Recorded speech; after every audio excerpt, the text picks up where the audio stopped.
Halo mga sisi ko! Kamusta kayo?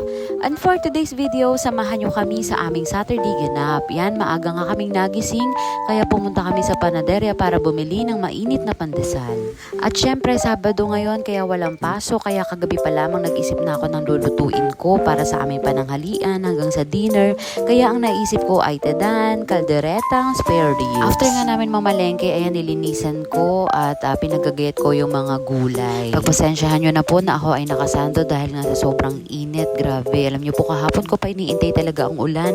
Abay, hindi man lang umulan-ulan talaga. Aba, at talaga nga namang may presentation pa ng mga hiniwang gulay si Ma'am Joanne nyo. At after ko magayat, ito nilinis ko naman ang aming lamesa. At ito na nga, start na tayo sa pagluluto. Una nga ay ipiniprito ko itong carrots at patatas para naman masarap at hindi malabsak. Ipiprito nga lamang natin ito ng bahagya para nga ayun, mas maganda yung kulay at syempre, mas masarap. Ayan. At sumunod nga dito yung paggisa nga ng bawang at sibuyas. Nako, dito pa lamang naaamoy-amoy ko na ang masarap na kaldereta. At susunod natin ang atin pong nabili ng mga buto-buto. Ito nga po yung pinakamasarap na kaldereta, yung may mga ribs at buto-buto dahil masarap supsupin yung mga buto niyan dahil malasa ang sauce. At dito nga ay nag-start na akong maggisa. Ayan, pagpasensyahan nyo na po ang aming humble kusina dahil hindi pa namin ito napaparenovate. At habang nga ako ay nagigisa at pinapakatas ko yung aming baboy, ito nagugas-hugas na muna ako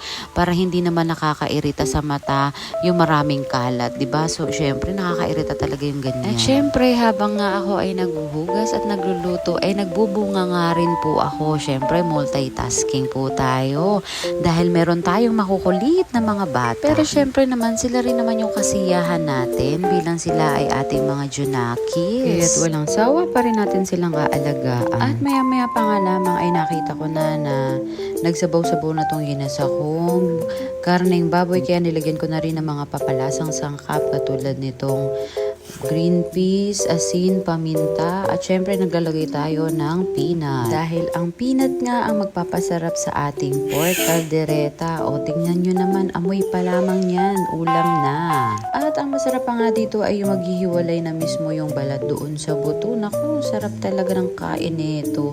At yan nga, tapos na ang ating pagpapakulo. Ayan, inilagay na natin ang mga gulay.